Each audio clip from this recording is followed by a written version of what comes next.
Boa noite, iremos apresentar agora o nosso trabalho da disciplina Direito dos Contratos. Nosso tema é Direito e Socialização das Relações Contratuais. Orientação do professor Bruno Marmarque. Componentes: Alessandro Santos, Ellen Gleice, Ilmara Dias, Raudeci Brito, Jussiene Moreira e Tayla Fernanda. O contrato e a função social. Uma contribuição de Miguel Reale. Foi preciso mudanças na legislação, a partir da identificação de alguns elementos da função social no contrato, como também houve uma nova concepção de direito que foi introduzida na legislação nacional com a utilização de conceitos de Miguel Reale, visto que ele buscou, na função social do contrato, um conceito inovador, introduzindo na legislação um conceito que vai além do conceito positivista e kelseniano de se tratar o direito. Miguel Reale, atuando como coordenador do Código Civil de 2002, fornece uma nova valorização, atribuindo maior atenção para a busca de um bem comum, preocupado com a função social do direito e não apenas a função punitiva ou repressiva, como as legislações anteriores.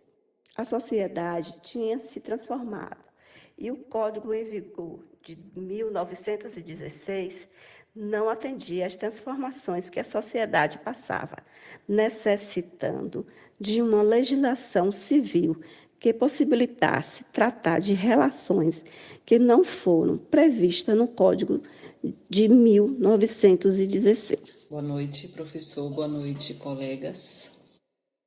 Falarei sobre direito e socialização das relações contratuais.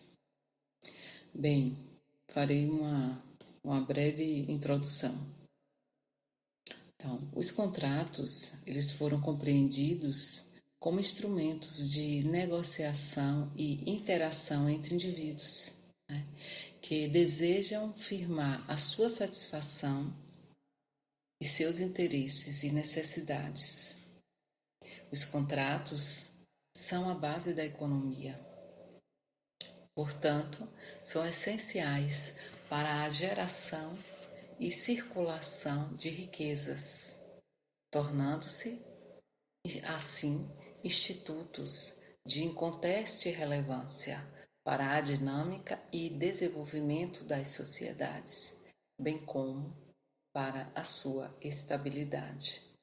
Para Maria Helena Diniz, o contrato se forma com o encontro das vontades das partes, né? E manifesta-se com o ordenamento jurídico de natureza bilateral ou plurilateral. E para Flávia Lages, a ideia de contratos é tão antiga quanto a própria humanidade, né? Então, com o advento do Estado Social de Direito, não é? E que no âmbito das negociações contratuais, né? No âmbito das negociações contratuais, dos vínculos contratuais, consagra-se 3 novos princípios, né? É consagrado 3 novos princípios. Esses princípios estão conectados, né, à pessoa humana e sua dignidade. São eles a boa-fé, o equilíbrio econômico e, em especial, a função social do contrato. Boa noite. Obrigada. Agora, vamos falar sobre a função social do contrato. Ela está materializada no nosso Código Civil de 2002, no artigo 421, que diz que a liberdade de contratar será exercida em razão e nos limites da função social do contrato. Isso quer dizer que os contratantes têm toda a liberdade para contratar, mas que ele acaba tendo algumas regras quando a gente trata tanto do objeto quanto do conteúdo deste contrato. Isso acontece porque a função social do contrato está baseada na prevalência dos valores coletivos sobre os individuais. O propósito da função social do contrato é a ideia de sua finalidade. A existência do contrato tem que ter um propósito, e por isso o contrato serve como circulação de riqueza para alcançar fins comuns. A ideia fundamental dessa função social é a limitação à autonomia da vontade quando tal autonomia esteja em confronto com o interesse social. Assim, a função social do contrato possui dois desdobramentos. Primeiro, a relação entre as partes, que considera o contexto interno do contrato, ou seja, a existência ou não de cláusulas iníquas ou abusivas, ou seja, nulas. E 2, a relação dos contratantes com terceiro. O contrato não pode ser fonte de prejuízo para a sociedade. A junção social do contrato somente estará cumprida quando a sua finalidade, ou seja, distribuições de riquezas, for atingida de forma justa, pois o contrato representa uma fonte de equilíbrio social. Essa é a base da existência da função do contrato. Os efeitos da socialização nas relações contratuais.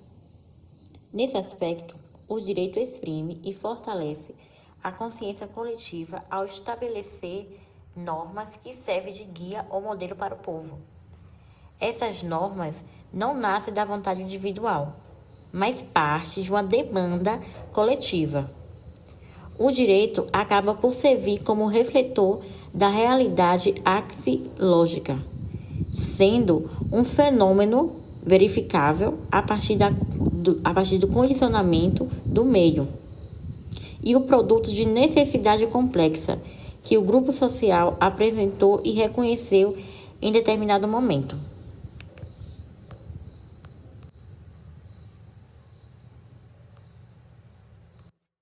Outro sim, é forçoso reconhecer que os contratos são, na essência, instrumentos coletivos, pois, mesmo sendo pactuado entre duas ou mais pessoas, suas impressões sempre irradiam sobre a sociedade, impactando positivamente ou negativamente, direta ou indiretamente, os demais indivíduos. Por meio do conteúdo trazido, é possível perceber que a teoria geral dos contratos é uma matéria absolutamente extensa, não pela quantidade dos tópicos a serem abordados, mas pela profusão de informações e variedades de interpretações no decorrer da história. Em conclusão, a análise dos elementos fundantes do contrato no direito brasileiro é primordial para que os juristas estejam atentos aos requisitos mínimos de validade dos contratos.